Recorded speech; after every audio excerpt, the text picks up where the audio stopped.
Hey guys, I put together a quick YouTube video to explain how we're going to be collecting keeper information from the teams this year.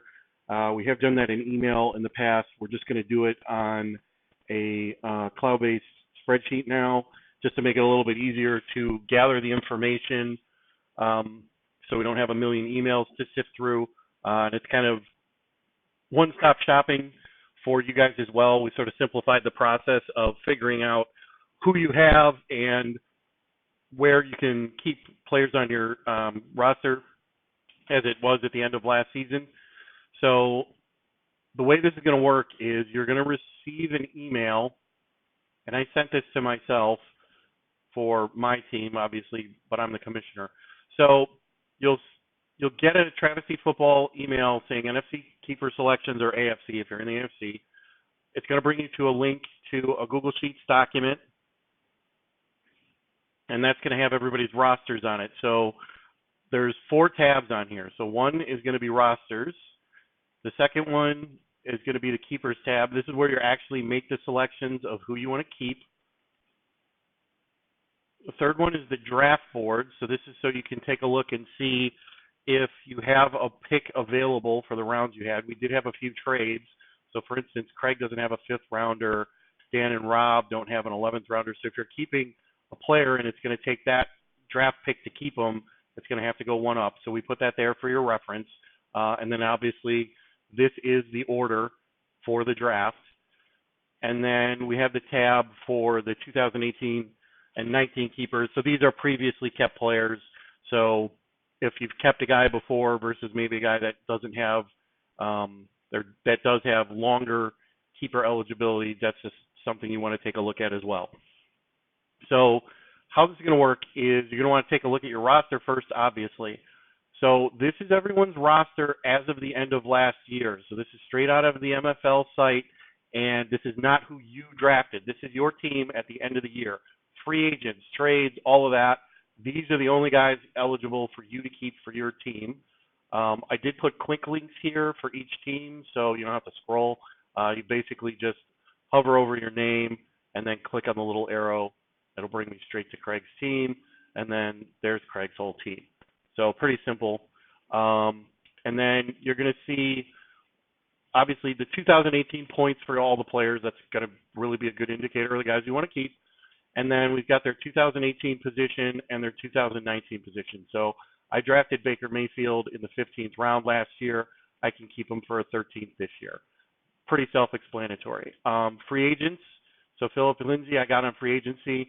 He's going to be a 12th round pick. That's our standard for free agents. And then your first and your second round picks are going to show up as not keeper eligible, as those players cannot be kept. So pretty straightforward here. This will tell you exactly where you can keep a guy based on where he was drafted last year. So consolidating this information for all the teams is probably going to make things a lot easier. In the past, I would have had to have remembered that Philip Lindsay was a free agent, or go look at the draft board and see if he was drafted, or figure out if maybe I made a trade for him. This way, it's just the information's right here for you to make your decisions. So as it relates to the other information, again, with the draft board, like Craig doesn't have a 5th round draft pick in this example. So if he wanted to keep a guy and it's going to cost him his 5th round pick, well, he's going to have to spend his 4th rounder for that. Depending on the quality of that player, maybe that's a sacrifice you're willing to make, maybe not. It's going to be up to you, but that's why we have this information out here.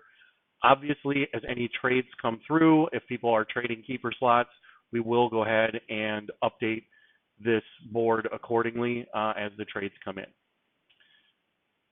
And then the last thing to kind of be aware of is the previous keepers. Anybody that isn't eligible to be kept any longer because they've been kept twice is not going to be on your list, so you don't have to worry about this. So like Devontae Adams is not on Lily's roster. Jordan Howard is not on Dave's roster. He doesn't have the option of selecting those players because they are going back into the draft. What you will want to look at is, did you keep a guy previously, and can you still keep him? I'm going to use my team as an example. I have Deshaun Watson. I kept him for a 15th. I drafted him for a 15th. I kept him for a 13th, and I can keep him again for an 11th this year. So that's a really good value for the numbers he's put up. However, I also have Baker Mayfield. he was a rookie last year, so that was the first year he was drafted. So I can keep him this year for a 13th. I can also keep him next year for an 11th. I cannot keep Deshaun Watson next year at all. He's got to go back into the draft pool. So again, just something to keep in mind if you are keeping a guy that's been kept previously. If you're weighing that between one player or another. So once you're ready to go ahead and make your selections, we made it pretty much as easy as possible. You're going to go to the keepers page and find your name, and you'll see here everybody has 3 slots because that's what everybody gets is 3 keepers.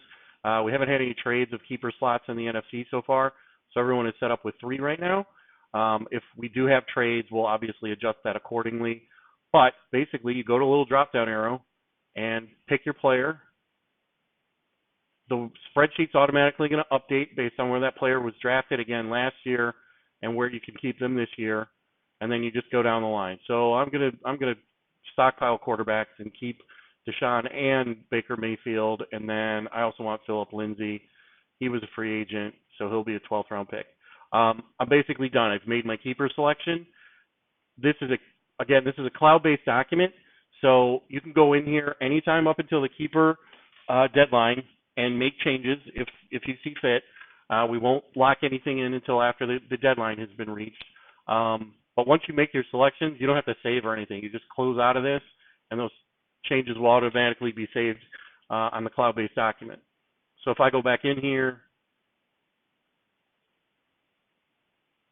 give it a second to load. All right, and then I'm going to go back to this Keepers tab, and there are my picks. They were saved. And I'll take these out. And that's basically all you have to do. So pay attention to the keeper deadline, which we set for the Tuesday before the draft, which is the 27th at 8 p.m. We do need people to abide by that. We have a couple of new teams joining this year, and those teams have the option of pulling players to keep from the pool of everyone's roster after they have made their keeper selections. So they can't pull keepers away from you, but if you've got 4 really good keepers and you're only keeping 3, that 4th one would be eligible to be kept by the new teams. So we do need everybody to get their picks in by that deadline so that those folks, if they want to take players from the larger pool and not just from their inherited rosters, have enough time to make those decisions. And then obviously we have to get everything set up in terms of the draft online for the My Fantasy League website and getting all of that set up, and that does take a little bit of time. And we have to be very careful to make sure everybody's slotted in the right place and we're using all the right draft picks and everything. So that's basically it. If anybody has any questions, just email the commissioner's office and let us know, if you have any questions. Hopefully this process goes pretty smoothly. I think it will be a lot easier for everyone. And the good news about this is if it does work well, this is a very easy to repeat process, going forward. So I'm going to go ahead and end the video. If anybody else, again, if you have any questions, just email the commissioner.